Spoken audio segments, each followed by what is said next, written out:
देखिए इसमें सबसे पहला देखिए, जैसा कि मैंने आपको बताया कि आज 4 चीजों की चर्चा होगी, जिसमें कि सबसे पहले मैं आपके सामने ला रहा हूं अनुक्रम, जिसे कहते हैं स्टूडेंट इंग्लिश में सीक्वेंस। ठीक है ना? हाँ,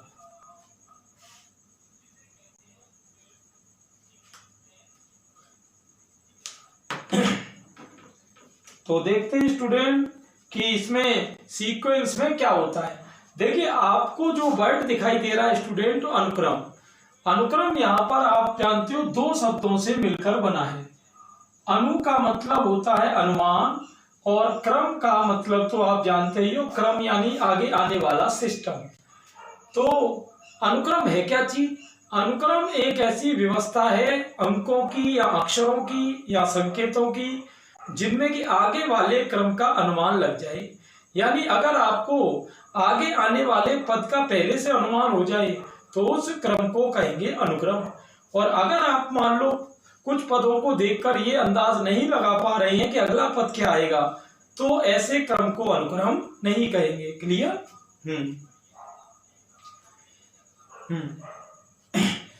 कैसे? देखिए ध्यान से।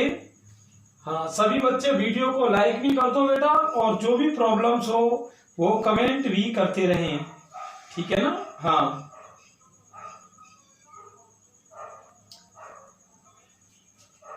चलिए देखते हैं। तो अनुक्रम का मतलब ऐसा क्रम जिसका अनुमान लग जाए। जैसे मान लो एक एग्जांपल अपन ले रहे हैं, जैसे किसी ने आपको कहा कि 2 4 6 8 10 डॉट डॉट। ठीक है? 2 4 6 8 10 डॉट डॉट। ठीक है?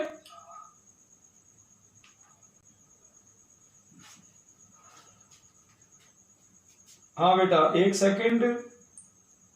हाँ, तो जैसे कि मान लो 2 4 6 8 10 की मैं बात कर रहा था। हाँ, सभी बच्चे, और आज का वीडियो स्टूडेंट इंपॉर्टेंट है, तो सभी बच्चे बिल्कुल लास्ट मिनट तक इस वीडियो को देखेंगे, और बाद में एक बार वीडियो पहले पूरा देख लें, समझ लें। एग्जाम्पल मैं साथ साथ कराऊंगा, बाद में आप कंसेप्ट भी अपने नोट डाउन कर लेना रिपीट करके वीडियो को। क्लियर? और ल्यूसेंट के इसके 3 चैप्टर है, एपी जीपी एचपी, तीनों में 25-25 क्वेश्चन है। तो 75 क्वेश्चन बहुत बढ़िया लेवल के अपने सामने आने वाले हैं। और टॉपिक होने के बाद किसी भी बच्चे की जो भी प्रॉब्लम हो, चाहे वो एनसीईआरटी की बुक से रिलेटेड हो, चाहे ल्यूसेंट की बुक से, वो पूछ सकता है। जैसे ल्यूसेंट में आपको पता है अब तक अपने 7 चैप्टर हो चुके हैं, तो 7 चैप्टर में स्टूडेंट अगर कोई भी प्रॉब्लम है तो आप आराम से पूछो, है ना? चलिए देखते हैं। हाँ बेटा, आज रवि भी देखो जुड़ गया है, रवि, प्रकाश, साक्षी और सुमित, अमित से। ठीक है, तो जैसा कि मैंने बताया कि सीक्वेंस यानी अनुक्रम क्या होता है कि ऐसा क्रम जिसका अनुमान लग जाए। जैसे किसी ने 2 4 6 8 10 दे दिया, अब आपसे पूछा अगला क्या होगा, तो अगला आपको पता है कि 2 4 6 8 10 के बाद अगला क्या है, 12। तो अगले का अगर अनुमान लग रहा है स्टूडेंट, तो ये आपका हो जाएगा अनुक्रम। क्लियर? और जैसे किसी ने मान लो कह दिया 1 4 9 16 25। अब जैसा कि आप देख रहे हो, ये 1 का स्क्वायर है, 2 का, 3 का, 4 का, 5 का। तो अगला पद बताओ बेटा क्या होगा, सभी कमेंट में एक बार। हाँ, अगला पद क्या होगा बताइए। हाँ बेटा, 1 4 9 16 25 के बाद अगला क्या होगा?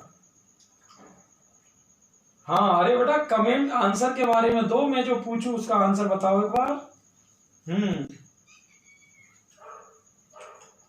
हाँ शाबाश। 1 4 9 16 25 के बाद नेक्स्ट क्या होगा बेटा? हाँ, किसी बच्चे ने देखो अभी तक आंसर नहीं दिया है। हाँ बताओ बेटा आंसर क्या होगा इसका? 36। देखो मनमोहन ने बताया 36, आशीष ने भी। चलो, तो अब ये बताओ, अगर आपने अनुमान लगा लिया है, इसका मतलब भाई आपने 36 बताया, इसका मतलब आपको अनुमान लग गया, और अनुमान लगने का मतलब होता है कि यह एक अनुक्रम है। अब जैसे मान लो किसी ने आपको दे दिया 2 4 7 9 और 15 डॉट डॉट, ये दे दिया। अब ये एक ऐसी श्रेणी है, न तो ये अंतर के हिसाब से सेट हो रही है और ना और किसी हिसाब से सेट हो रही है। तो इसका मतलब ये हुआ कि इसका अनुमान लग पाना संभव नहीं है, तो इसलिए हम इसको अनुक्रम नहीं मानेंगे। क्लियर? तो पहले वाले दो तो अनुक्रम हैं, लेकिन ये देखिए एक और बेटा विशिष्ट प्रकार का अनुक्रम होता है जिसको कहते हैं 5 बोनेकी सीक्वेंस। 5 बोनेकी सीक्वेंस कहते हैं, ये मैथमेटिशियन के नाम पर है। इसको हिंदी में कहें तो उत्तरवर्ती अनुक्रम भी कहते हैं और इंग्लिश में 5 बोनेकी सीक्वेंस कहते हैं। ये क्या होता है? देखिए अनुक्रम क्या है, दो प्रकार के होते हैं। एक तो ऐसा अनुक्रम जो स्वतंत्र चलता है, यानी जिसका हर पद स्वतंत्र होता है, और एक ऐसा अनुक्रम होता है जिसके आगे वाले पदों को लाने के लिए पीछे वाले पदों की हेल्प चाहिए होती है। जैसे अगर आपको A1 A2 नहीं पता है तो आप A3 ज्ञात नहीं कर पाएंगे। ऐसे अनुक्रम को कहते हैं 5 बोनेकी अनुक्रम। तो कैसे, एक एग्जांपल देखिए मैं आपको बता रहा हूं। जैसे किसी ने कहा A1 बराबर 2 है, A2 बराबर 3 है और AN बराबर 5AN-1 प्लस 2AN-2 है। तो किसी ने कहा कि मुझे A5 चाहिए। क्या चाहिए? A5। अब देखो उसने पूछ लिया कि मुझे A5 चाहिए, तो आपको अब 5 बोनेकी अनुक्रम की क्या पहचान होती है कि डायरेक्ट ये A5 आपको नहीं दे सकता, पहले आपको A3 और A4 लाने पड़ेंगे। जैसे मान लो एक एग्जांपल देखना, जैसे मान लो किसी ने एक आपको सीक्वेंस AN बराबर n² + 1 दे दिया और वो कहता है मुझे A5 चाहिए। क्या चाहिए? A5। तो अब इस अनुक्रम में आप देखोगे कि आपको पीछे के पद की कोई जरूरत नहीं है। आप n की जगह 5 रख के 5 का स्क्वायर 25 और 1 26 निकाल सकते हो। तो ऐसे अनुक्रम को 5 बोनेकी अनुक्रम नहीं कहेंगे। हाँ बेटा, समझ में आ रहा है ना सभी के? हाँ चलिए ठीक है। हाँ देखते हैं। तो A5 हो गया बेटा कितना? 26। अब यहां आपने देखा बेटा कि यहां हमने देखा कि हमें अनुक्रम का nवां पद निकालने के लिए पीछे के पदों की हेल्प की जरूरत नहीं पड़ी, लेकिन यहाँ A5 निकालने के लिए आपको A3 और A4 चाहिए। इस क्वेश्चन में डायरेक्ट कोई A5 नहीं निकाल सकता, तो ऐसे अनुक्रम को ही 5 बोनेकी अनुक्रम कहते हैं। तो अनुक्रम दो तरीके के होगा, एक तो जनरल सीक्वेंस सामान्य अनुक्रम जिसमें डायरेक्ट निकाल सकते हो, और एक 5 बोनेकी अनुक्रम। 5 बोनेकी से क्वेश्चन कैसे करते हैं देखो। अब A1 A2 तो बेटा है ही है, तो आप n की जगह 3 रख दो यानी A3। तो यहाँ देखना 5A, यहाँ n की जगह कितना रखना है? 3। 3 में से 1 गया 2 प्लस 2 × A, 3 में से 2 गया 1। और आप देख सकते हैं A2 का मान कितना है? A2 का 3 है और 2 × A1 का 2 है। तो यहाँ बेटा अपना मान हो जाएगा 5 × 15, 2 दूनी 4, 15 और 4 हो गया 19। ये हो गई A3। अब चलिए A4 की बात करेंगे। किसकी? A4 की। A4 के लिए n की जगह 4 रख देते, इसी लाइन में रख देंगे। 5 × A, तो 4 में से 1 गया 3 प्लस 2 × 4 में से 2 गया 2, तो 5 × A3। A3 का मान हो जाएगा बेटा, ये अभी निकाला था 19 है ना, प्लस 2 × A2। A2 का मान ये रहा अपना 3। तो यहाँ देख सकते हैं 19 पंजे हो रहा है 95 प्लस 2 × 6, 95 और 6 हो गया अपना 101। ठीक है, 101। चलिए ठीक है, लेकिन अपने को A4 तो चाहिए नहीं बेटा, अपने को चाहिए A5। अब देखो A5 के लिए क्या करेंगे, इसी में n की जगह 5 रखोगे जब, तो 5 में से 1 गया 4 प्लस 2 × 5 में से 2 गया 3। अब यहाँ ये वैल्यू किस किस की लगेगी? A4 और A3 की। तो A4 कितना है बेटा? A4 अभी निकाला 101 प्लस 2 × A3। A3 अभी निकाला था आपने कितना? 19। ठीक है ना, चलो ये गुणा कर दो। 5 का 101 में 505, 19 दूनी 38, ये 543 हो गया बेटा। कितना हो गया? 543। हाँ बढ़िया है, आगे चलते हैं। अब देखो बेटा, इन तीनों में एक चीज समझना, आपने ऊपर का एक एग्जांपल देखा, ये सामान्य अनुक्रम था, इसमें हमें A5 निकालने के लिए कोई A3 A4 A1 A2 की जरूरत नहीं पड़ी। लेकिन नीचे जो आप देख रहे हो, नीचे जो A5 होने की अनुक्रम था उसमें हमें A5 निकालने के लिए पहले किसकी जरूरत पड़ी, A3 A4 की। तो सभी बच्चों को समझ में आ गया।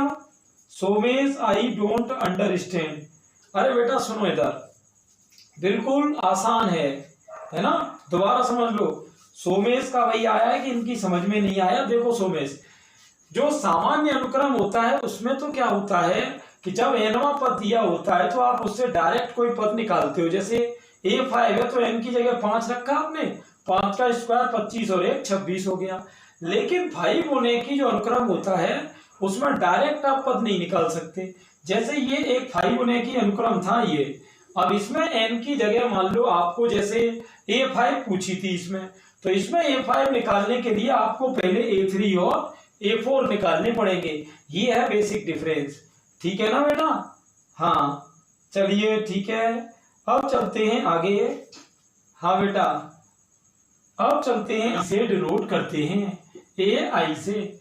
I का मतलब यहाँ I कोई भी नेचुरल नंबर हो सकता है, कोई भी प्राकृत संख्या हो सकती है, जैसे A1 A2 A3 इस तरीके से। अब ये ज्ञात कैसे करते हैं, ध्यान देना। जैसे मान लो आपको किसी ने एक an दे दिया। an का मतलब होता है nth टर्म nवां पद। आप चाहो तो इसे tn से डिनोट भी कर सकते हो। तो an मान लो आपको दे दिया कि an into n plus 1 upon n square minus 2, और आपको मान लो वैल्यू पूछ ली A7 की। किसकी वैल्यू, A7। तो ये तो है nवां पद और ये है आपका विशिष्ट पद। विशिष्ट का मतलब होता है फिक्स, वही जैसे A7 A9 ये सब विशिष्ट पद हैं, ठीक है ना। हाँ बेटा, हाँ ठीक है सुमेश। हाँ बेटा चलिए देखते हैं यहाँ पर। तो AI, तो इसमें बेटा करना क्या है, n की वैल्यू इसमें अपने को रखनी है, ठीक है ना। ये तो ये nवें पद से अपन क्या निकाल रहे हैं, विशिष्ट पद निकाल रहे हैं, ठीक है, ध्यान देना। कोई दिक्कत नहीं है। सुनो सोमेश बेटा, आपको जितने भी टर्म है वो सब मैं आपको इंग्लिश में भी बीच बीच में बताते रहता हूं, फिर भी आपको कोई लैंग्वेज में प्रॉब्लम हो तो आप मुझसे पूछ सकते हो। जैसे विशिष्ट पद है उसको क्या कहते हैं, स्पेसिफिक टर्म, या an है तो उसको nth टर्म या nवां पद। तो कोई प्रॉब्लम नहीं, मैथ में लैंग्वेज की वैसे भी ज्यादा प्रॉब्लम आती नहीं है। चलिए खैर A7 निकालते हैं अपन। तो यहाँ n की वैल्यू है 7, यहाँ 7 प्लस 1 8 हो जाएगी, 7 का स्क्वायर 49 माइनस 2 47 हो जाएगा, और 56 अपॉन 47 हो रहा है। तो इस तरीके से ये हो गया बेटा 7th टर्म। इसको कहते हैं विशिष्ट पद यानी स्पेसिफिक टर्म, और आप चाहो तो इस स्पेसिफिक टर्म को इंग्लिश में पर्टिकुलर टर्म भी कह सकते हो। क्या कह सकते हैं, पर्टिकुलर टर्म। क्लियर इसमें, इस तरीके से।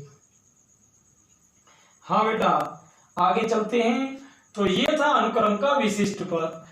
जो बच्चे लेट जुड़े हैं मैं उनको बता दूं कि आज 4 टॉपिक की बात होगी, अनुक्रम यानी sequence, AP GP and HP, जिसमें कि ये अपना पहला टॉपिक अभी रनिंग में चल रहा है। जो बच्चे लेट आए हैं वो बाद में रिपीट करके देख लेना, है ना, जितना वीडियो निकल गया है व्यापक पर। हाँ बेटा चलिए ठीक है, देखते हैं ध्यान से अनुक्रम का व्यापक पर। कोई दिक्कत नहीं सोमेश बेटा, आप तो मैदान में डटे रहो और सारी चीजें समझ में आएंगी। मैंने यहाँ कई प्लेलिस्ट बनाई हुई हैं। आप चैनल के जब अंतर इंटरफेस पर जाएंगे तो करीब 300 वीडियो है चैनल पर जो अलग अलग टॉपिक से रिलेटेड हैं। तो सारी चीजें आपको वहां पर सीखने को मिलेंगी, ठीक है ना। चलिए खैर, तो अनुक्रम का व्यापक पद यानी जनरल टर्म। अब देखो बेटा जनरल टर्म कैसे निकालते हैं। अभी तो आपने nवें पद से निकाला था विशिष्ट पद यानी tn या an निकाला था, और अब आप निकालोगे, एक सीक्वेंस दिया जाएगा और उससे tn निकाल के लाओगे। कैसे, देखिए जैसे कोई मैं एग्जांपल ले रहा हूं, मान लो मैंने एग्जांपल ले लिया बेटा, यहाँ पर ये ले लिया, देखिए मैंने 3, ठीक है, 3 ले लिया, 5 7 9 और इस तरीके से 11 एंड सो ऑन। तो इस तरीके से ले लिया। अब एक व्यक्ति कहता है इसका tn बताओ। क्या बताओ, tn। अब मैं आपको ट्रिक बताऊंगा। टीएन का मतलब कोई ऐसा टर्म जिससे ये सारे सारे पद दिखाई देने लग जाए। तो आपको क्लियर दिख रहा है कि इसका टीएन 2n+1 हो जाएगा और n बिलोंग्स टू n हो जाएगी। n बिलोंग्स टू n कैसे? जब आप n की जगह नेचुरल नंबर रखना शुरू करोगे बेटा, तो नेचुरल नंबर कौन से? 2 एकम 2 और 1 3। जब आप 2 रखोगे 2 दूनी 4 और 1 5, 2 तिया 6 और 1 7। तो आप देख रहे हो कि ये सारे पद जो दिखाई दे रहे हैं वो सभी इस 2n+1 से आ रहे हैं कि नहीं आ रहे? सारे पद आ रहे बेटा 2n+1 से, है कि नहीं? तो ये अपना हो गया इसका व्यापक पद। क्लियर? श्रेणी यानी सीरीज। क्लियर? तब आप करते क्या हो कि इन्हीं को संयोजित कर देंगे। संयोजित का मतलब होता है बेटा, संयोजित का मतलब होता है आपस में प्लस करना, यानी लिंक कर देना, एक श्रृंखला बना देना। श्रृंखला जैसे आप जानते हो, श्रृंखला की क्या खासियत होती है? आपस में लिंक रहती है, जैसे कड़ी से कड़ी बिल्कुल फिक्स रहती है। तो जब आप सारे एलिमेंट्स को अटैच कर देते हो तो वो बन जाता है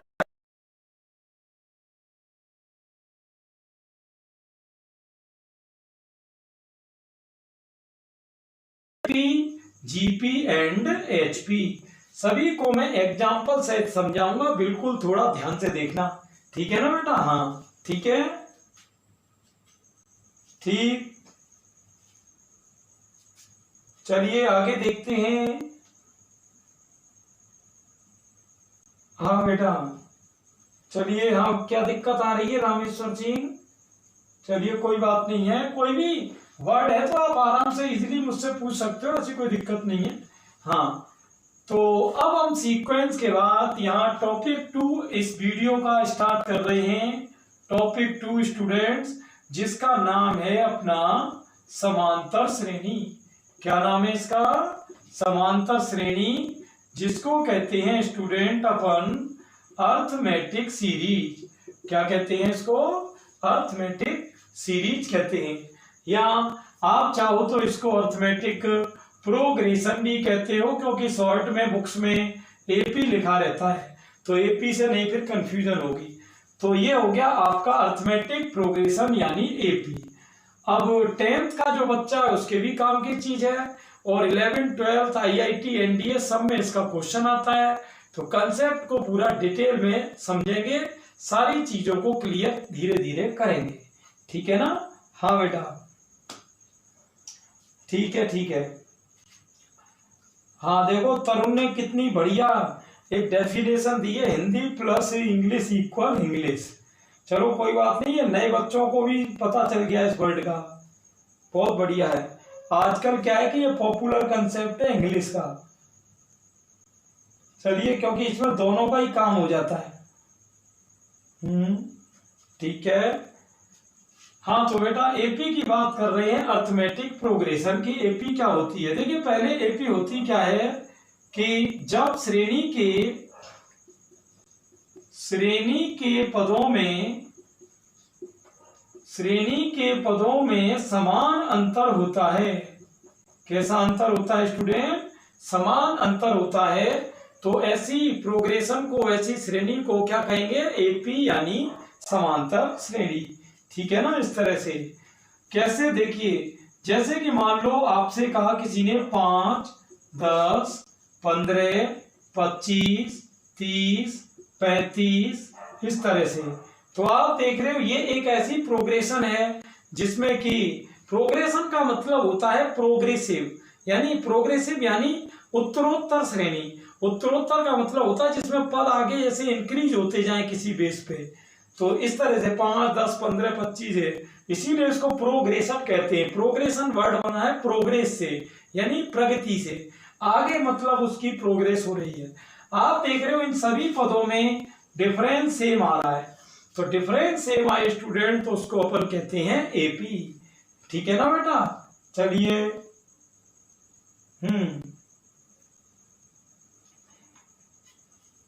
हाँ गोपाल सिंह, क्या कह रहे हो बेटा? सर आपकी वॉइस क्लियर नहीं आ रही है। हाँ बेटा, वॉइस में तो क्या प्रॉब्लम है? हाँ चलिए ठीक है, देखते हैं बाकी बच्चों को क्लियर आ रही है क्या, एक बार बताओ बेटा। एक बार बताओ कि सोमेश वॉइस क्लियर नहीं आ रही है, कोई नेट की प्रॉब्लम हो सकती है।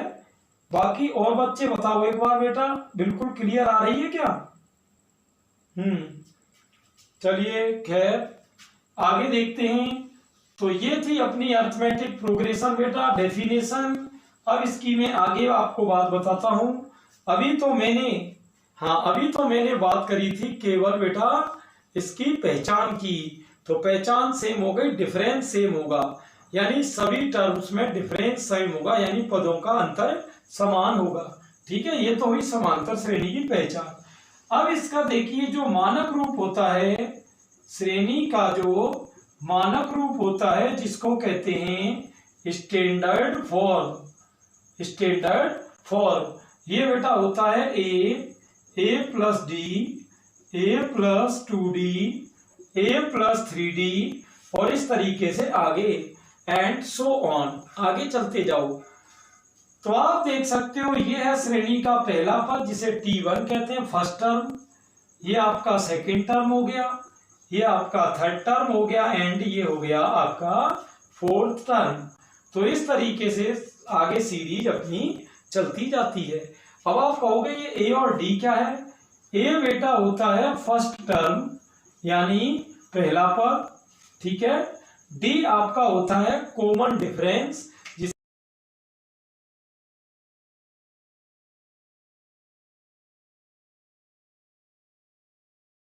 क्लियर।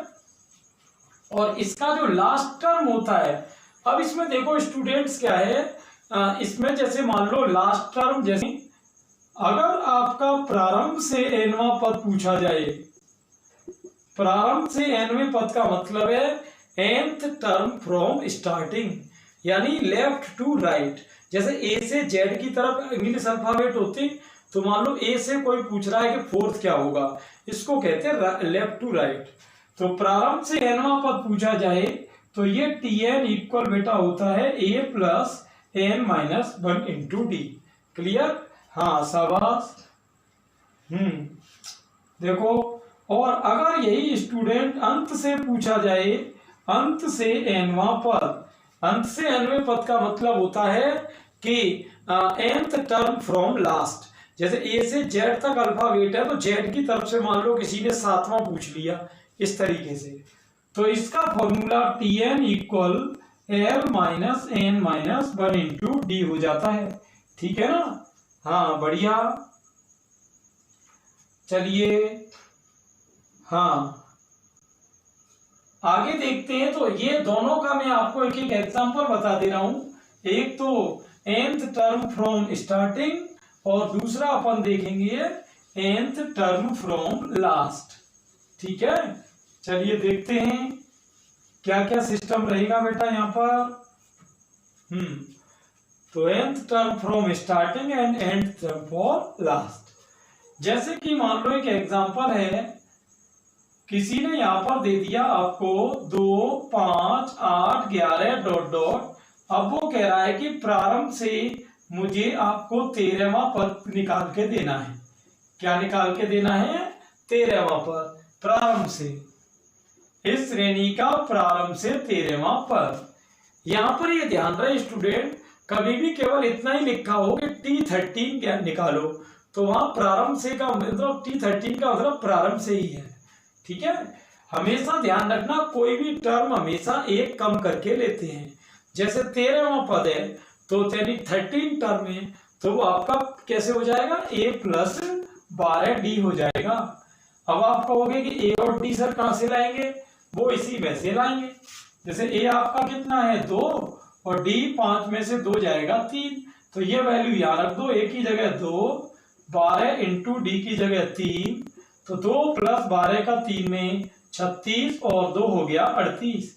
ये आपका हो गया प्रारंभ से 13वां पद। ठीक है, ये अब इसी में देखो एक क्वेश्चन ऐसे भी आप बना सकते हो। हाँ बेटा, हाँ माइक बेटा है, कोई प्रॉब्लम आ रही है क्या वॉइस में? अच्छा, कोई ऐसे गूंज रही है क्या आवाज? चलिए ठीक है, तो एक क्वेश्चन और देखते हैं अपन। हाँ, एक क्वेश्चन और देखते हैं बेटा। वो अपन देख रहे हैं अंत से nवा पर Tn equal L minus n minus 1 into D. देखते हैं इसमें क्या होता है।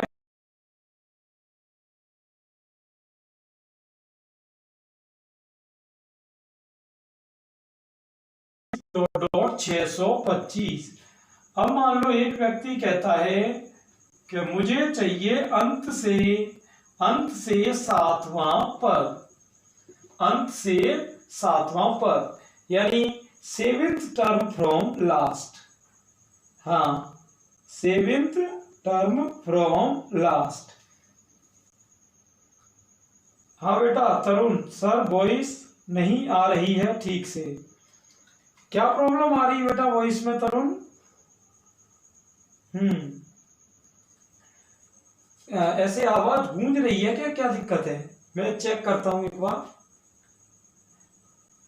हाँ बेटा तरुण सर, वॉइस नहीं आ रही है ठीक से। क्या प्रॉब्लम आ रही है बेटा वॉइस में तरुण? अच्छा, वो नेट की बफरिंग की वजह से हो रहा है बेटा। गूंज रही है क्या दिक्कत है? मैं चेक करता हूं एक बार। चलिए कोई नहीं, इसको मैं थोड़ा बैलेंस करके सेट कर दूंगा, आप चिंता मत करो।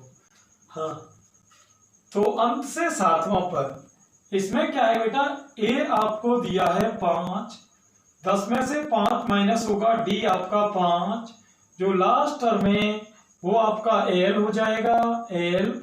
और अब आपको 7th टर्म पूछा है, यानी T7 पूछा है।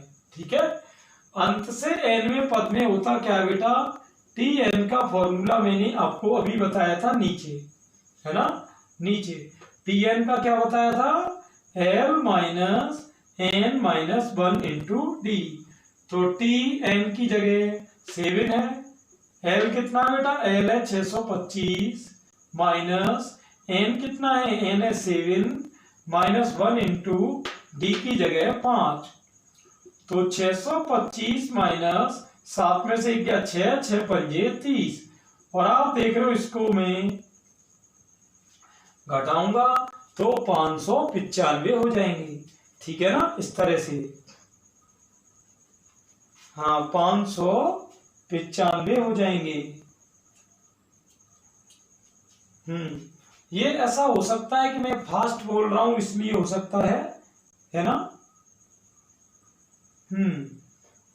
कोई दिक्कत नहीं है, मैं थोड़ा स्लो बोलूंगा तो आवाज बैलेंस हो जाएगी। क्लियर? चलिए देखते हैं। तो ये हो गया अपना बेटा एपी का एनवा पर, शुरू से भी और लास्ट से भी। अब हम देखेंगे एपी में एन पदों का योग कि वो कैसे निकालते हैं। देखना बेटा ध्यान से। अब हम देख रहे हैं एपी के एन पदों का योग। ठीक है ना, योग यानी सम ऑफ एन टर्म्स।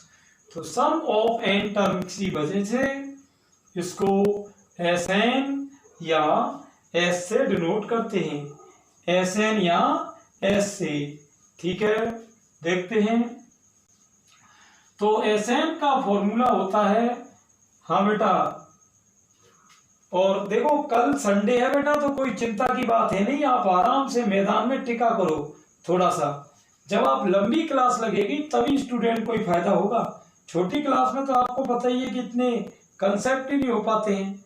मजा ही तब आएगा जब थोड़े कंसेप्ट ज्यादा हो, है ना। ये और सभी 360 पी पे देख रहे हैं ना सभी बच्चे। 360 पी पे देखने पे क्या है कि बिल्कुल मामला क्लियर दिखाई देगा। चलिए खैर, हाँ, तो एस एन या एस की बात चल रही है बेटा। तो एम पदों का योग एस एन का फॉर्मूला होता है एन बटे 2 2a plus n minus 1 into d. और अगर आप ये नहीं लगाएं तो आप n/2 a प्लस एल भी लगा सकते हैं। जैसे कि एक क्वेश्चन में आपको चलिए दे रहा हूं कि 1 से 2000 तक के 1 से 2000 तक के विषम पूर्णांकों का योग निकालना है। विषम पूर्णांक का मतलब होता है odd integers. Clear? Odd integers का सम निकालना है 1 से कहां तक के? 2001 तक के। तो जैसा कि आपको पता है पहला टर्म यानी ए तो 1 हो गया, अंतिम आपका L 2001 हो गया और पदों की संख्या आपकी 1001 हो गई। ये 1001 कैसे हुई बेटा? अरे विषम मांग रहा है तो 1 से लेके 2000 तक 1000 तो यही हो गए और एक ये हो गया 2001 वहां तो हो गए 1001 पद। अब इसमें क्योंकि अंतिम पद पता है तो ये नीचे वाला फॉर्मूला लगा लो। क्या है नीचे वाला? S बराबर n/2a + l। ठीक है ना? इस तरह से n है कितना बेटा? n है यहाँ पर ये रहा देखो 1001/2। a कितनी है? a है आपकी 1 प्लस l है आपका 2001। तो 1001/2 2001 और 1 हो जाएगा 2002। 2 से उसको काट देंगे अपन 1001 आ जाएगा और 1001 का गुणा 1001 से करते ही अपना आंसर आ जाएगा। क्लियर बेटा? इस तरह से। ठीक है, ये था अपना a + l वाले का यूज। अब चलिए मैं आपको ऊपर वाले का यूज बता देता हूं कि इसका यूज क्या होगा। क्लियर? ध्यान से देखना। देखिए अगली क्या कंडीशन है, चलिए वो बात कर लेते हैं, है ना? इसकी कंडीशन अगली क्या होगी? देखिए जैसे मान लो कभी कभी क्या है कि इसमें ऐसे भी पूछ लेता है, n की वैल्यू भी पूछ लेता है, n की वैल्यू। जैसे कि अपन बात करें, जैसे किसी ने आपको कह दिया स्टूडेंट, यहाँ पे चलिए कोई पद ले लेते हैं, जैसे 1 3 5 7 ... उसने आपसे कह दिया कि इसके कितने पदों का योग 156 है, यानी 15625 है। ऐसे दे दिया स्टूडेंट कि कितने पदों का योग 15625 है। अब यहाँ दिमाग लगाने की बात आ गई, है ना? दोबारा सुन लो, 1 3 5 7 ... के कितने पदों का योग 15625 है। यहाँ मैं इसको थोड़ा शॉर्ट कर लेता हूं, चलिए आपको समझने के हिसाब से 625 कर लेते हैं। ठीक है? हाँ बेटा 625। तो अब अपन देख रहे हैं कि इसमें पदों की संख्या कितनी आएगी। पहले ये देखो इसमें दिया क्या क्या है। दिया क्या है बेटा? ए प्रथम पद 1 दिया है आपको, डी 3 से बन गया 2, और ये जो आपको दे रहा कितने पद, कितने का मतलब होता है हाउ मेनी टर्म्स, तो यानी n की वैल्यू पूछी है, और ये जो 625 है ये s की वैल्यू है। s का मतलब क्या है? सम। तो चलो वैल्यू ऊपर लगा दो इसमें Sn में। क्लियर? ये सारी वैल्यू यहाँ चिपकानी है। Sn कितना है? 625 इक्वल n आपको निकालना है, और 2a ये आपका 1 है प्लस n - 1 इंटू डी आपका ये रहा 2। ठीक है? 2 से आप चाहो तो ये 2 कैंसिल हो रहा है। 625 इक्वल n इंटू 1 से ये 1 चला जाएगा तो बचेगी n into n square equal 625। तो बोलो कमेंट में n की वैल्यू क्या आएगी बेटा? हाँ शाबाश, बताओ सभी n की वैल्यू क्या आएगी बेटा? n की वैल्यू बताओ एक बार बेटा। n की वैल्यू क्या आएगी? हाँ n की वैल्यू बताएंगे। n स्क्वायर इक्वल 625 है, n की वैल्यू बताइए।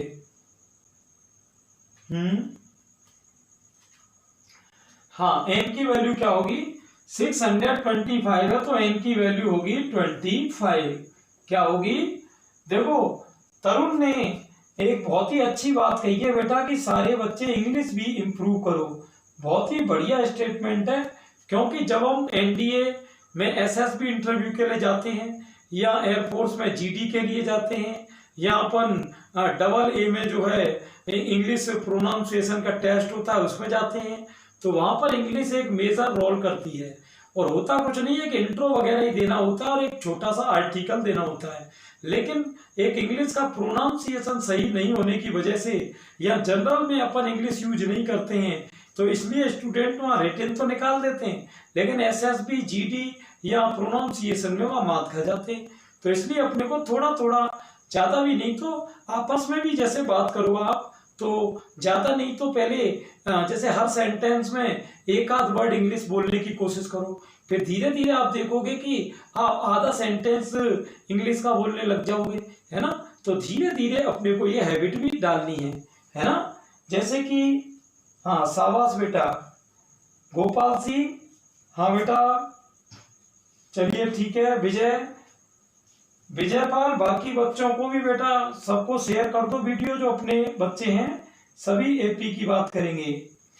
हाँ, निकिता को भी बहुत बहुत स्वागत है, और निशा, अनीता, देखो सबका आंसर बढ़िया आ रहा है। हाँ चलिए ठीक है, आगे देखते हैं। तो ये था अपना एपी के एन पदों का योग। देखो मैं जितने भी आपको आर्टिकल करा रहा हूँ स्टूडेंट, सबके एग्जाम्पल भी साथ साथ में चल रहे हैं, तो जितने भी फॉर्मूले आएंगे उसमें एग्जाम्पल अपने को साथ में ही देखने को मिल जाएगा। आगे देखते हैं अपन यहाँ पर स्टूडेंट, अगली बात मैं करूंगा यहाँ समांतर माध्य की, जिसे कहते हैं अर्थमेटिक मीन। क्या कहते हैं बेटा? अर्थमेटिक मीन कहते हैं, ठीक है ना। अब ये अर्थमेटिक मीन क्या होता है? अर्थमेटिक मीन यानी समांतर माध्य। देखिए इसमें समांतर माध्य में तीन कंसेप्ट हैं, तीनों अपन ढंग से समझेंगे, तीनों के ऊपर मैं क्वेश्चन भी बताऊंगा और फॉर्मूला भी बताऊंगा। देखो क्या क्या इसमें आता है। पहला फॉर्मूला तो इसमें यह है कि ए व बी दो राशियों का एक समांतर माध्य निकालना, एक समांतर माध्य निकालना। राशियों को इंग्लिश में कहते हैं क्वांटिटीज। क्या कहते हैं बेटा? क्वांटिटीज। हाँ ठीक है, बहुत बढ़िया तरुण। तो देखते हैं ए और बी दो क्वांटिटीज का एक समांतर माध्य कैसे निकालते हैं। समांतर माध्य को बेटा डिनोट करते हैं ए से, और इसका फॉर्मूला होता है ए प्लस बी अपॉन टू। क्या होता है? ए प्लस बी अपॉन टू। कैसे? देखिए एग्जाम्पल देखना, जैसे किसी ने कहा कि 3 और 22 का समांतर माध्य क्या होगा। किस किस का पूछ लिया? हाँ देखो सारे बच्चे बढ़िया जुड़े हुए हैं। हाँ 3 और 22 का समांतर माध्य पूछा है, तो देखते हैं बेटा इसमें क्या होगा। देखिए समांतर माध्य कैपिटल ए का फॉर्मूला होता है ए प्लस बी अपॉन टू। तो ए कितना है यहाँ पर बेटा? 3, बी कितना है? 22 और अपॉन में 2। तो 22 और 3 हो गया 25, और 25 का आधा करोगे तो 12.5 हो जाएगा। तो इस कंसेप्ट में आपने देखा कि दो राशियों का एक समांतर माध्य कैसे निकालते हैं, ए प्लस बी अपॉन टू। सभी बच्चों के समझ में आ गए ना? हाँ बढ़िया। अब अगला इसमें देखते हैं सेकंड कंसेप्ट क्या है। सभी बच्चे बोर्ड पर फोकस करते रहें, जिससे कि मैं जो भी पूरी बात बोल रहा हूं वो आराम से समझ में आए। इसीलिए सारे कंसेप्ट का स्टूडेंट एग्जाम्पल में साथ साथ ही दे रहा हूं। देखिए नंबर सेकंड की चर्चा करेंगे। किसकी? नंबर सेकंड की। नंबर सेकंड है स्टूडेंट, ए व बी दो राशियों के बीच एन समांतर माध्य निकालना। ए व बी दो राशियों के बीच एन समांतर माध्य यानी एन अर्थमेटिक मीन निकालने हैं दो क्वांटिटीज ए और बी के बीच में। हाँ ठीक है, चलिए देखते हैं कैसे। ध्यान देना, इधर देखना ढंग से, है ना, कैसे काम करना है अपने को। ए और बी दो राशियों के बीच एन समांतर माध्य। तो देखो बेटा इसमें क्या है, जैसे कि इसमें देखो होता क्या है, जैसे आपको जितने भी समांतर माध्य निकालने हो उससे कोई फर्क नहीं है। आप तो इनको A1, A2, A3 इस तरीके से मानते रहो। A1 होता है A प्लस डी, A2 होता है A प्लस 2D और A3 होता है A प्लस 3D। आप कहोगे सर वो तो ठीक है, लेकिन A तो चलो ये दे देगा फर्स्ट टर्म मेरा A, लेकिन D कैसे निकालेंगे? D ज्यादातर बच्चे क्या सोचते हैं कि B में से A घटा देंगे।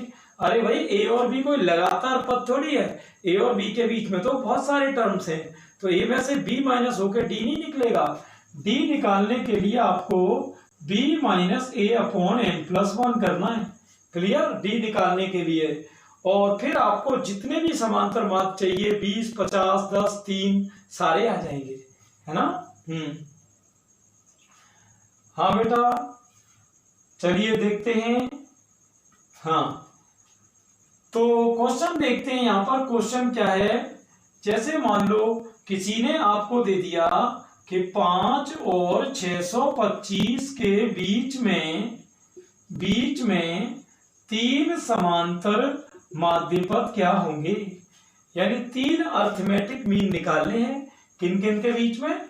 5 और 625 के बीच में। तो दिमाग लगाएंगे, देखना कैसे।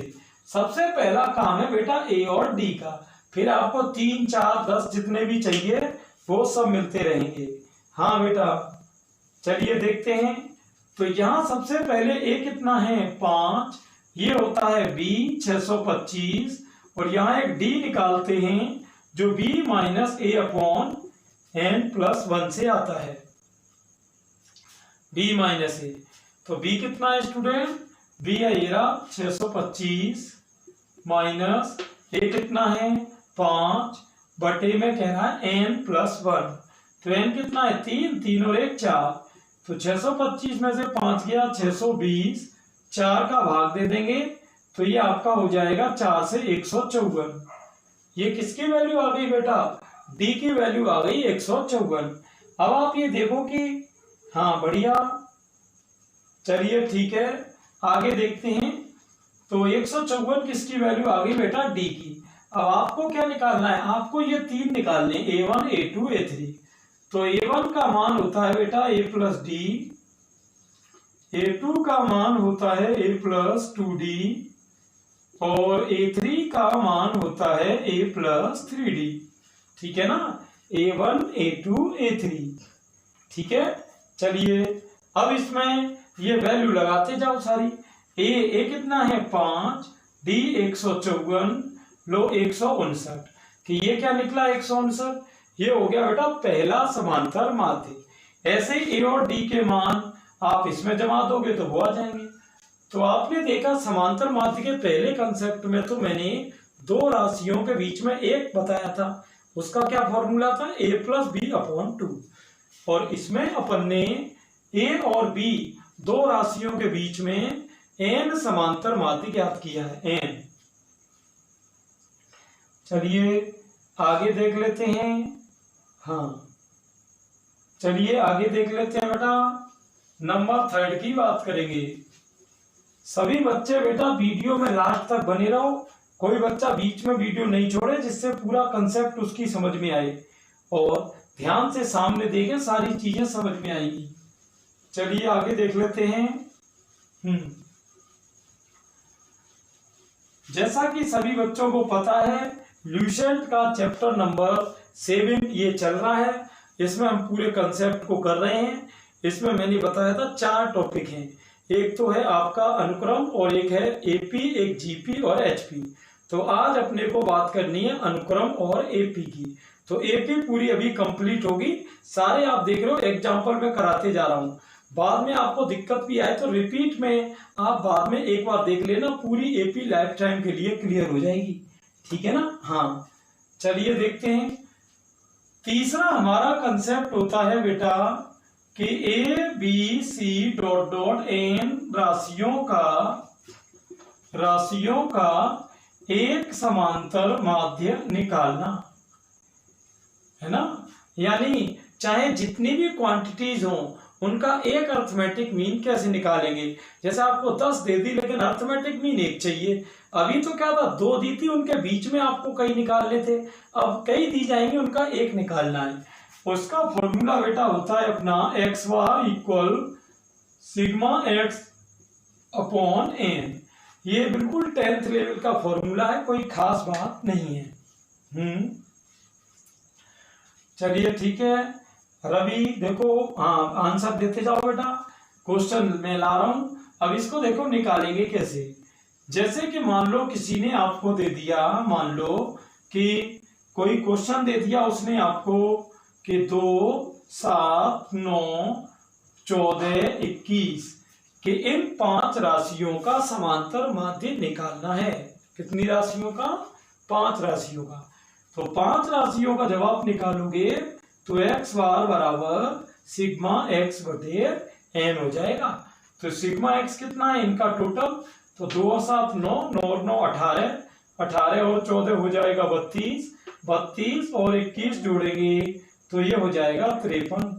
और एन ये रही आपकी 5, 5 का भाग देंगे स्टूडेंट, तो 5 एकम 5, इसमें ये 10.6 आ गया। कितना आ गया? 10.6। सभी की समझ में आ रहा है ना? हाँ बढ़िया, ठीक है। तो अभी हमने कंसेप्ट पढ़ा किसका? अर्थमेटिक मीन यानी समांतर माध्य में 3 चीजें और 3 के क्वेश्चन। अब अपन चलते हैं इसी में आगे। देखिए आगे कंसेप्ट देखना ध्यान से। तो इसमें एक क्वेश्चन सबसे ज्यादा बेटा क्या आता है, देखो इसमें एक क्वेश्चन एक ये भी आता है, इसको कहते हैं, ये भी 5 होने की सीक्वेंस के टाइप का है, और ये एक एपी में स्पेशल केस है, स्पेशल केस है। जैसे कि अभी कभी आपको कोई इस तरह कह दे कि a की पावर n प्लस b की पावर n अपॉन a की power n minus 1 plus b की पावर n माइनस 1, ये वैल्यू अगर समांतर माध्य के बराबर है। ये क्वेश्चन खूब पूछा जाता है स्टूडेंट। समांतर माध्य यानी कैपिटल ए अर्थमेटिक मीन के बराबर है, तो n की वैल्यू क्या होगी। तो इसमें ऑप्शन दिए जाते हैं, वैसे ऑप्शन रख के आप कर सकते हो। तो इसमें हमेशा 3 चीजें ध्यान रखना, समांतर माध्य, गुणोत्तर माध्य और हरात्मक माध्य। इनको कहते हैं G और H। इनके बारे में भी मैं आपको बताऊंगा, गुणोत्तर हरात्मक के बारे में। ये ज्योमेट्रिक होता है या हार्मोनिक होता है। तो इनमें n की वैल्यू अलग अलग होती है, तीनों में n की वैल्यू बेटा अलग अलग होती है। कैसे? ध्यान से देखना। जब ये पूरी राशि समांतर माध्य यानी कैपिटल ए के बराबर होती है तब स्टूडेंट n की वैल्यू 1 आती है ना। इनको अपन एक्सरसाइज में सॉल्व भी करेंगे। और जब ये पूरी वैल्यू गुणोत्तर माध्य g के बराबर होती है तब n की वैल्यू स्टूडेंट 1/2 आती है। और जब ये वैल्यू हरात्मक माध्य के बराबर होती है तो n की वैल्यू आपकी -1 आती है। ये तीनों बिल्कुल कंफर्म आप याद कर लेना, है ना। तीनों कंफर्म याद कर लेना, कोई प्रॉब्लम नहीं आएगी, ठीक है। तो चलते हैं आगे अपन बेटा, यहाँ पर आगे पोजीशन क्या है उसकी बात करेंगे। तो एपी में आगे पॉइंट देखते हैं। आगे पॉइंट एपी का देखो, यहां एपी में एक चीज ध्यान रखने की है।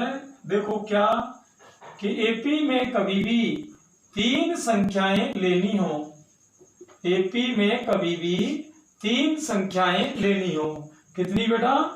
3 संख्याएं, ठीक है ना। 3 संख्याएं लेनी हो, 3 संख्याएं आपको जैसे एपी में लेनी है। क्वेश्चन पे ध्यान देना सभी।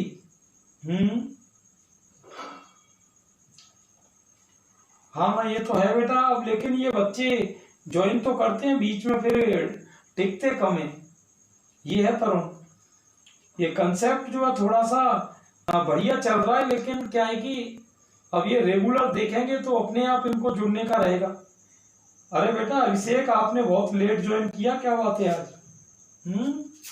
हाँ तो बात में कर रहा था एपी में जैसे कोई भी 3 नंबर्स लेनी हो तो उन्हें हमेशा लेते हैं ए माइनस डी, ए और ए प्लस डी। ठीक है, इस तरह 3 लेते हैं।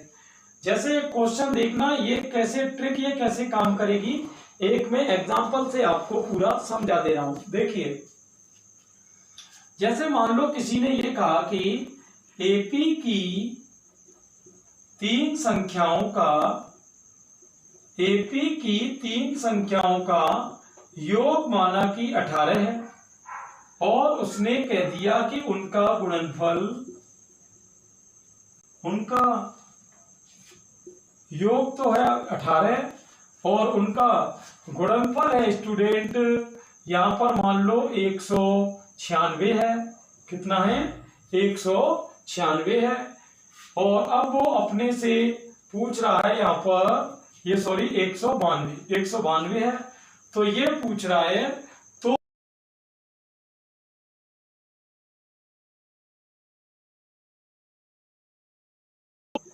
तो वे 3 संख्याएं कौन सी होंगी। ठीक है ना? हाँ।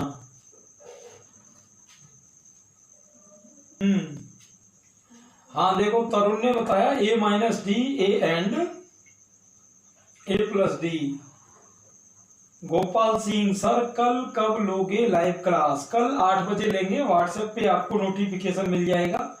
व्हाट्सएप पे बेटा कोई बच्चा नहीं भी जुड़ा है तो मुझे मैसेज कर देना, मैं उसको ब्रॉडकास्ट में जोड़ दूंगा। ब्रॉडकास्ट से क्या है कि उसको मैसेज आ जाएगा, है ना? ठीक है ना? चलिए, तो क्वेश्चन बोर्ड पर है, इसको देखते हैं। अभी इसमें ट्रिक्स काफी है समांतर श्रेणी में।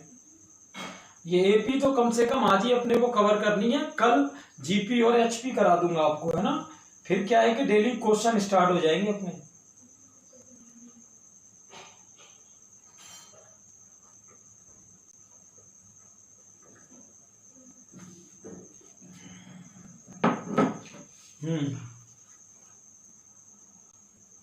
चलिए देखते हैं।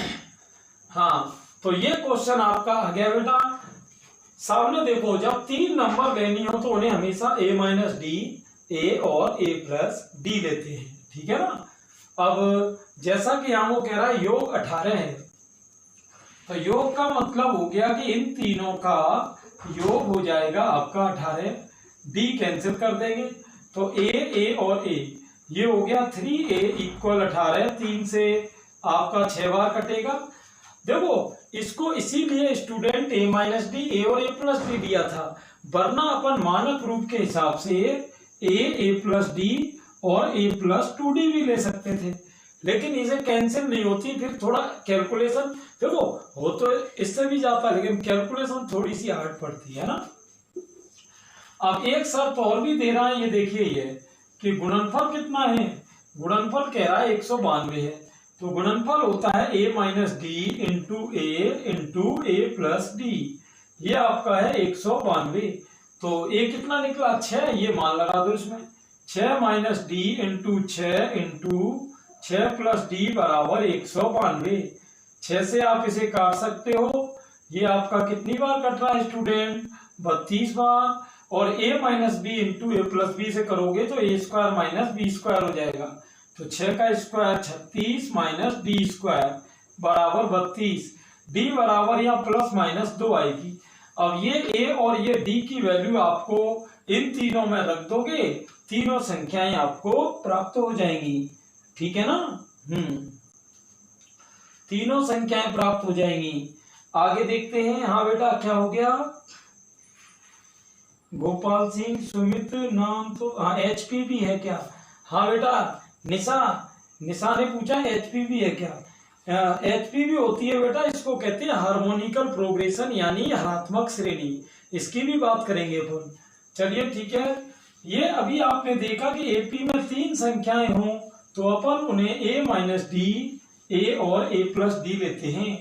अब मैं बात करूंगा यहां पर किसकी? अब अपन यहां बात करेंगे 4 संख्याओं की। एपी की अगर कभी भी 4 संख्याएं आए स्टूडेंट 4, तो उनको student A minus 3d, A minus d, A plus D and a plus 3d लेते हैं। ठीक है, इस तरह से। और अगर एपी में कभी आपको 5 संख्याएं लेनी हो तो a minus 2d, a minus D, a plus D and a plus 2d लेते हैं। तो ये जैसा भी क्वेश्चन आए उसी हिसाब से लेना है। कभी भी पॉलीगन का क्वेश्चन आ जाए, पॉलीगन यानी बहुभुज का क्वेश्चन आ जाए स्टूडेंट, तो इसके n पदों का योग n माइनस 2 इंटू 180 लेना है। ये बहुत काम का फॉर्मूला है बेटा, n माइनस 2 इंटू 180। जैसे कभी भी आपसे कितनी भी भुजाओं की आकृति दी हो उसका योग पूछा जाए तो n की वैल्यू में भुजाओं की संख्या रख दो, नंबर ऑफ साइड्स रख दो। जैसे अभी एयरफोर्स वाई ग्रुप में एक क्वेश्चन आया था कि पंचभुज यानी पेंटागन के सभी कोणों का योग क्या होगा, तो इसमें n की जगह क्या करना है, पेंटागन पंचभुज है 5 रख दो, तो 5 में से 2 गया 3, 3 का 180 में 540 हो जाएगा। इस तरह से अब आप कहोगे कि सर इसमें क्वेश्चन, हाँ कि सर इसमें क्वेश्चन किस तरह से बनता है बहुभुज का। बहुभुज का क्वेश्चन देखिए कुछ इस तरह से बनता है, ध्यान देना। पॉलीगन का जो क्वेश्चन है वो कुछ इस तरह से बनेगा। मैं आपको एक क्वेश्चन देखिए, जैसे किसी ने कह दिया किसी बहुभुज का सबसे छोटा कोण, किसी बहुभुज का सबसे छोटा कोण माना कि उसने 120 कह दिया। कितना कह दिया बेटा, 120, ठीक है। और वो कह रहा है कि उनके कोणों का अंतर, उनके कोणों का अंतर 5 डिग्री है, 5 डिग्री है, ठीक है। तो वो कह रहा है कि तो बहुभुज की भुजाएं कितनी हैं, यानी number of sides in polygon पूछ रहा है। पॉलीगन का मतलब क्या है, बहुभुज।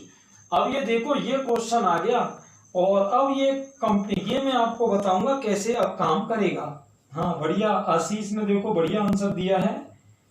अब इसको देखते हैं अपन कि कैसे अपन इस क्वेश्चन को करेंगे। सामने बोर्ड पर देखना, क्वेश्चन सामने ही है। क्या क्या दिया है, सबसे छोटा कोण 120, तो छोटा कोण हो गया a, ये हो गया 120। उनके कोणों का अंतर, अंतर कहते हैं बेटा d, यानी ये हो गया 5। और ये कह रहा है भुजाएं कितनी हैं, तो भुजाओं का मतलब नंबर ऑफ साइड्स यानी n पूछी है। क्या पूछी है बेटा, n पूछी है।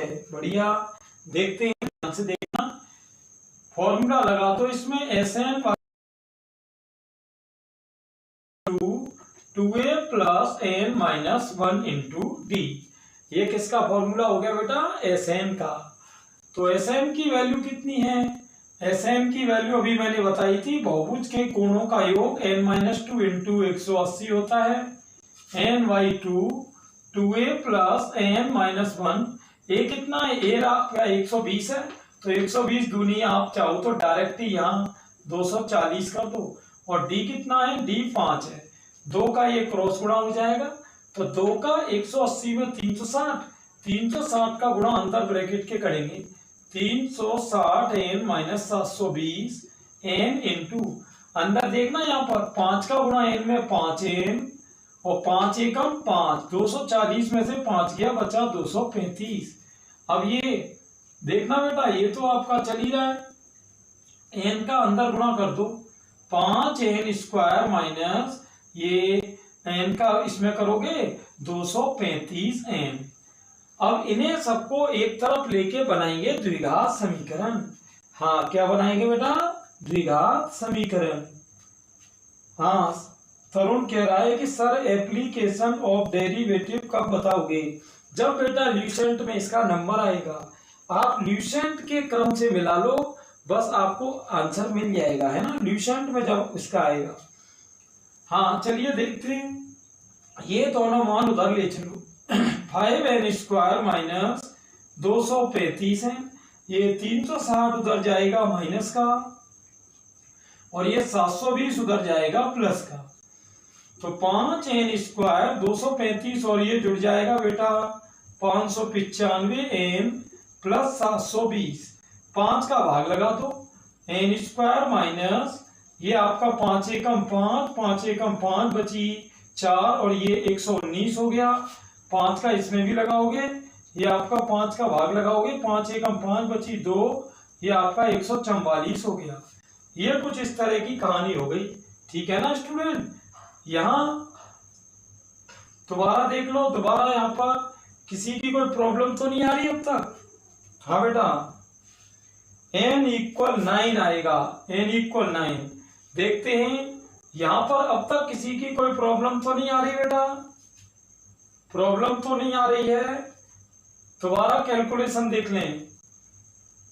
देखो 2 का गुणा 180 में हुआ था 360, 360 का n में हुआ था 360 n माइनस 720, और यहाँ 5 का गुणा करोगे 5n और माइनस के 5 हुए थे, ये प्लस के 235 प्लस के बचेंगे बेटा ये। तो 235 में से 360 घटाओगे तो 10 में से 5 गया 5, या 5 में से 3 गया 2, 125 बचेंगे माइनस के।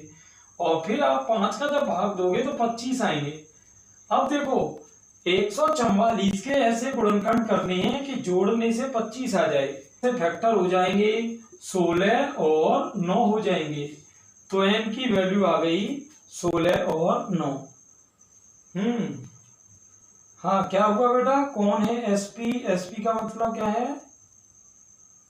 हाँ ठीक है, n इक्वल 9। आशीष क्या बोल रहा है? माइनस 125 आएगा, माइनस 125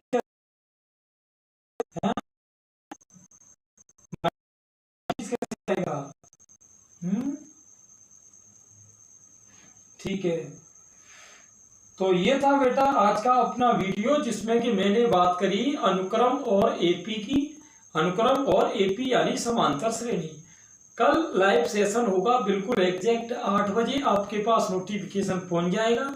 कोई बच्चा ऐसा हो जिसके पास नोटिफिकेशन अगर नहीं भी पहुंचता हो, तो वैसे तो अगर आपने नोटिफिकेशन ऑन कर रखा है तो आपको नोटिफिकेशन मिल ही जाता है, लेकिन बाई चांस मान लो उस समय अपने पास मोबाइल नहीं भी है, बाद में अपन देखते हैं, तो आप व्हाट्सएप का मुझे नंबर भेज देना, मेरे हाई लिख के भेज देना। डिस्क्रिप्शन में आपको व्हाट्सएप का नंबर भी मिल जाएगा और मैं उसको ब्रॉडकास्ट में डाल दूंगा, तो उससे ऑटोमेटिक आपके पास डेली मैसेज आता रहेगा, है ना। ये तो कल अपन बात करेंगे जीपी एंड एचपी के पूरे कंसेप्ट की एग्जाम्पल के सहित। ठीक है, एक क्वेश्चन जरूर आता है स्टूडेंट एपी जीपी एचपी का, तो ये 2 दिन में ही अपना पूरा काम क्लियर हो जाएगा। तो कल मिलते हैं 8 बजे। Best of luck and thanks for your time. ठीक बेटा, कल बात करेंगे अब।